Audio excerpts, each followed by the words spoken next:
Hello out there, we're on the air. It's hockey night tonight. Tension grows, the whistle blows, and the puck goes down the ice. The goalie jumps and the players bump and the fans all go insane. Someone roars, Bobby scores at the good old hockey game. Oh, the good old hockey game is the best game you can name. And the best game you can name is the good old hockey game. Coming up on the Faceoff, a 9-year drought is over. We learn facts about Winnipeg, and a broadcaster crosses the line. Across the line, they storm the crease like bumblebees. They travel like a burning flame. We see them slide the puck inside. It's a 1-1 hockey game. Oh. Hello, everybody, and welcome to the Faceoff, USC's only weekly radio hockey show. I'm your host, Graham Jenkins. Later on in the show, I will bring up who is in and who is out in the race for the playoffs, and I will talk about one of the most awesome Star-Spangled Banners ever. But let's begin with the Toronto Maple Leafs, who made some big news on Saturday. The Toronto Maple Leafs have made the playoffs, ladies and gentlemen. This is big news because it's the first time in 9 years the Leafs have made the playoffs. The last time that Toronto was in the playoffs, Ed Belfour was their goalie, and Jeremy Roenick was a Philadelphia Flyer. Roenick beat Belfour in overtime of the 2004 Eastern Conference semis, and that is the last memory most people have of the Leafs in the playoffs. Of course, I would be remiss to not mention Darcy Tucker's huge check on Sami Kapanen that dizzied Kapanen so badly, every time he tried to get up, he would turn one direction and fall down. Ultimately, he got back to the Flyers bench, but not without the help of his teammates, pulling him back to the bench. Kapanen's drive to get up proved to be crucial because it kept the play alive while the action was in the Flyers' zone, and eventually Philadelphia got a 2-on-1 and Roenick won it with this shot. So, what has happened since the Leafs have made the playoffs? Frankly, quite a lot. The last time the Leafs were in the playoffs, for your point of reference, was May 4th, 2004. That was Game 6 of the 2004 Eastern Conference semis. So, let's take a look at this. Ronald Reagan died. The Beslan massacre in Russia happened. The infamous Pacers-Pistons brawl, otherwise known as the Malice at the Palace. The 2004-2005 NHL lockout started. The Sumatra tsunami proved to be a very, very terrible thing to ever happen, not just over in Sumatra, but just of the world. It's still one of the worst natural disasters in Earth's history. I started high school in 2005, so I was still in middle school when the Leafs were in the playoffs. Hurricane Katrina happened in the second week of my high school. This was late August. Hurricane Katrina devastated the Gulf Coast. Earlier before that, though, I forgot to mention Natalie Holloway disappeared in Aruba on a high school trip after graduation. The NHL was nationally broadcasted on OLN, which was primarily known for broadcasting the Tour de France. Twitter was launched in March 2006. The Carolina Hurricanes won the first Stanley Cup in franchise history. Pluto was downgraded to a dwarf planet. OLN was rebranded as Versus. The first All-Star game since the 2004-2005 lockout was held in Dallas in January 2007, where players such as Zach Parise and Kari Lehtinen played in the Young Stars game. Before then, though, I forgot to mention Gerald Ford passed away in late December, and then Saddam Hussein was executed. The Anaheim Ducks won the first Stanley Cup in franchise history in the summer of 2007. The iPhone was launched on June 29th, 2007. Reebok Edge jerseys became the standard all around the league. The New Jersey Devils moved to Prudential Center in Newark after playing years in the now called Izod Center in East Rutherford. The first ever Winter Classic took place at Ralph Wilson Stadium between the Pittsburgh Penguins and Buffalo Sabres. The Detroit Red Wings won their 11th Stanley Cup in franchise history. The Beijing Olympics happened.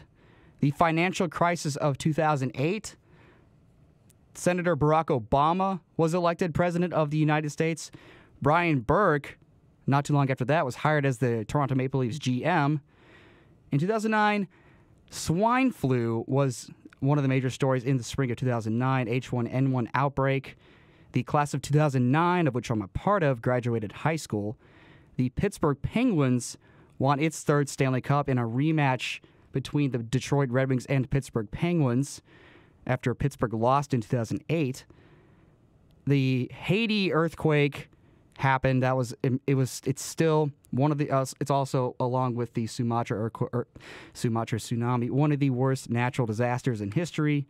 In the 2010 Olympics in Vancouver, Canada, beat the United States in overtime in the gold medal game at the Olympics.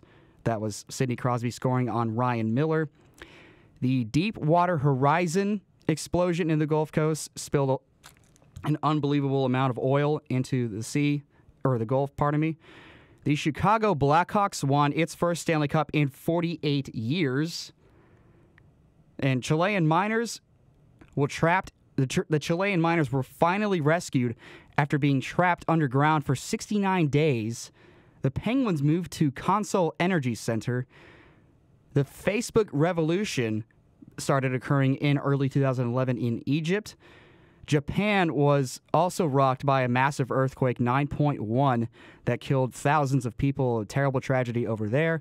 Osama bin Laden was killed in Pakistan. Boston Bruins won their first Stanley Cup since 1972. The Atlanta Thrashers moved to Winnipeg to become the second edition of the Winnipeg Jets. Japan won the Women's World Cup over the United States in 2011. Gaddafi was killed in Libya. The LA Kings Twitter in 2012 made headlines by writing, "To everyone in Canada outside of BC, you're welcome," instead of just a standard, "Hey, the Kings won, let's move on to game 2 tweet. The LA Kings later on won the Stanley Cup to become the first 8 seed to ever win the Stanley Cup, and it's also their first Stanley Cup in the franchise's 45 years of existence. The London Olympics took place in the summer of 2012. The Curiosity rover landed successfully on Mars. Then a second lockout happened, another lockout, I should say, happened in September of 2012. Felix Baumgartner became the first man to jump from space, break the sound barrier, and land unharmed in 24 miles of free fall. Hurricane Sandy devastated many parts of the East Coast. Starting in 2013, the lockout ended in very early January of 2013. Brian Burke, oddly enough, not too long after that, was fired. A meteor exploded over Russia in February. Pope Benedict XVI resigned. Pope Francis was elected just a few days after that. And then, unfortunately, the Boston Marathon tragedy occurred. I have to mention that. And thankfully, on Friday, the suspect, I should say, was arrested. One of them was killed in a firefight. So, yeah. A lot has happened between May 4th, 2004 and April 20th, 2013. Congratulations to the Leafs and their fans. This will amazingly be the first time Leafs fans will be able to watch their team in the playoffs in an era of social media and HD television. They are currently in 5th place in the Eastern Conference standings, and if the current standings hold, they will play Montreal in the first round. That will be a lot of fun to watch, I will guarantee that. Toronto will hope that they continue to get stellar netmining from James Reimer, who has been 5-2-1 since the trade deadline on April 3rd. He is posting a .939 save percentage since the deadline, and that's been crucial since the Leafs have been badly outshot in all 8 games they've played since April 3rd.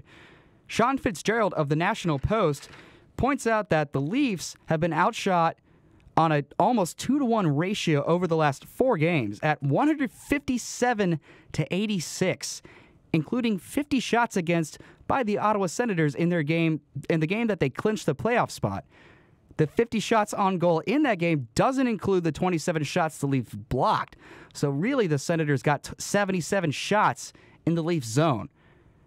Yeah, the Leafs are spending way more time in their own zone than they obviously prefer, but it also shows just how much James Reimer has been phenomenal. It should be noted that the average distance per shot the opponents are getting towards the Leafs net is 37.5 feet, so That suggests that the Leafs may not be allowing that many quality scoring chances against, but if they continue to allow 40-plus shots per game, logic dictates Reimer will allow a bad goal or two. So obviously, the Leafs have some work to do. If they can cut down the time that they're spending in their own zone and continue to get stellar net mining from James Reimer, they might be able to go on a deep run in the playoffs. And I could assure you Leafs fans will look forward to that. Coming up next, what do you do as a broadcaster when your team is losing 7-2?